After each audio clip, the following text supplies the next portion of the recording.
Perkenalkan, nama saya Amelda Sifia Churunisa.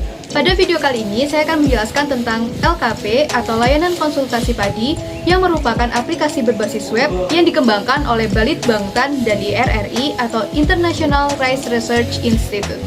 Aplikasi ini akan memberikan informasi yang bisa membantu petani tentang pemupukan. Bagaimana tutorialnya? Yuk kita simak video berikut. Langkah pertama yang bisa kita lakukan adalah membuka webapps.irri.org/id/LKP. Kemudian kita akan ditampilkan di halaman pertama. Di sini kita bisa memilih bisa menggunakan bahasa Indonesia atau English. Pada video kali ini saya akan menggunakan bahasa Indonesia. Kemudian klik lanjut. Di sini, pengelolaan manajemen air ada 3 jenis. Yang pertama irigasi, kedua tanda hujan, dan yang ketiga rawa pasang surut. Kita klik saya setuju dengan syarat dan ketentuan. Kemudian, kita pilih kondisi lahan sawah. Saya akan memilih irigasi. Rekomendasi pemupukan yang diperlukan akan digunakan untuk lahan sawah individu petani. Nah, di sini kita harus mengisi kuesioner mengenai lahan padi yang akan kita tanami. Saya akan mengisi untuk satu lokasi. Kemudian, saya akan menggunakan lahan di Desa Poncokusumo, Kecamatan Poncokusumo, Provinsi Jawa Timur.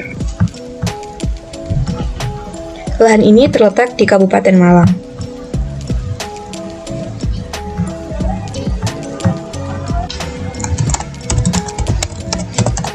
Jawabannya adalah ya, karena di Desa Poncokusumo sendiri tingginya terletak di antara 600 sampai 1400 mdpl. Satuan luas yang akan digunakan adalah hektar. Untuk contoh, kita akan mengklik 1 hektar. Berapa kali Anda menanam padi sawah di tahun ini? Kita menggunakan 1 kali karena masih berada di awal tahun. Anda memerlukan rekomendasi untuk musim tanam apa? Saya akan menggunakan musim kemarau. Sebelum penanaman padi sawah ini, tanah yang digunakan itu sebelumnya ditanami dengan sayuran atau melon. Karena selain padi, komoditas utama di Desa Poncokusumo sendiri adalah sayuran. Bagaimana cara Anda menanam padi pada saat tersebut musim kemarau? Saya akan menggunakan tanam pindah secara manual. Jarak tanam yang akan digunakan adalah legowo 4:1.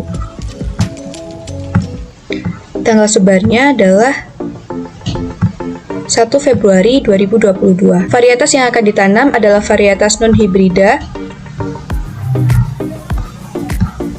yaitu varietas Impari 1. Perkiraan umur bibit yang akan ditanam sekitar 16 hari, karena usia maksimal dari bibit itu sendiri adalah 21 hari. Agar tidak terlalu tua, ditanam pada umur sebelum 21 hari. Ketika hasil gabah kering panen yang biasa dicapai untuk musim kemarau dari 1 hektar bila mana tidak terdapat serangan hama. Kita akan menggunakan satuan ton, kemudian kita masukkan sekitar 5 ton per hektar. Apakah Anda memiliki informasi untuk status P dan K tanah dari sawah yang tanah dihasil dengan menggunakan perangkat uji tanah? Tidak. Kemudian, kondisi bagaimana dapat menjelaskan keadaan sawah di musim kemarau? Di Desa Poncokusumo sendiri, airnya cukup tersedia selama masa pertumbuhan. Jadi kita pilih yang A. Berapa intensitas kerusakan karena serangan penggerek batang pada musim kemarau di tahun yang lalu? Berdasarkan informasi dari BPP setempat, intensitas kerusakan karena serangan penggerek batang itu pada kondisi sedang. Pada musim kemarau, apakah Anda akan menggunakan pupuk organik buatan pabrik? Ya. Iya, petani selain menggunakan pupuk organik dari pabrik, juga menggunakan pupuk organik yang dibuat sendiri. Kita akan menggunakan pupuk sapi sebanyak 50 karung, dengan berat setiap karungnya 20 kg. Kompos sisa tanam sekitar 15 karung, beratnya 25. Kemudian pupuk ayam tidak ada. Untuk pupuk kambing kita menggunakan 30, berat setiap karungnya 20. Apakah Anda akan menggunakan bagan warna daun sebagai petunjuk pengolahan pupuk N? Ya. Karena bagian warna daun ini juga akan membantu petani dalam melihat kekurangan apa sih pada tanamannya. Pilih pupuk yang mengandung P dan K. Yang akan kami gunakan adalah Ponska 15-15-15. Apakah Anda menjawab pertanyaan-pertanyaan melalui wawancara dengan petani? Ya.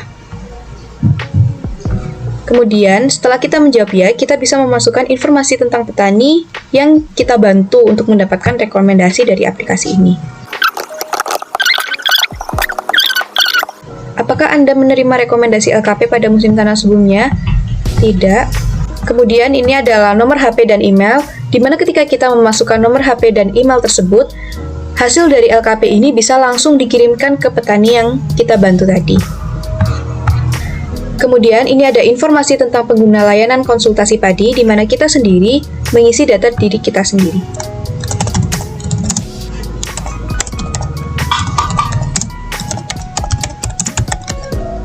Apakah Anda tinggal di Indonesia? Ya. Profesi, misalnya saya akan menjadi penyuluh atau petugas lapang. Kemudian di sini saya akan memasukkan email, di mana melalui pengisian email ini nanti, kita bisa menerima rekomendasi langsung ke dalam email kita. Kemudian kita klik kirim.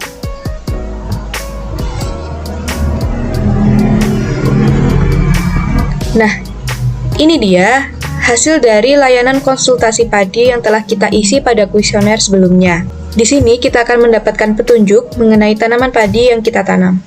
Misalnya, hasil gabah yang saat ini sekitar 5 ton. Kemudian, kita bisa menghasilkan sekitar 6,8 ton atau 5,9 ton per hektar dengan kadar air 14%. Jadi bagaimana caranya agar kita bisa meningkatkan produktivitas padi di lahan kita.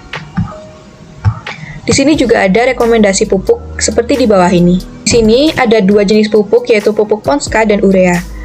Untuk pertumbuhan awal kita bisa menggunakan 3 karung Ponska.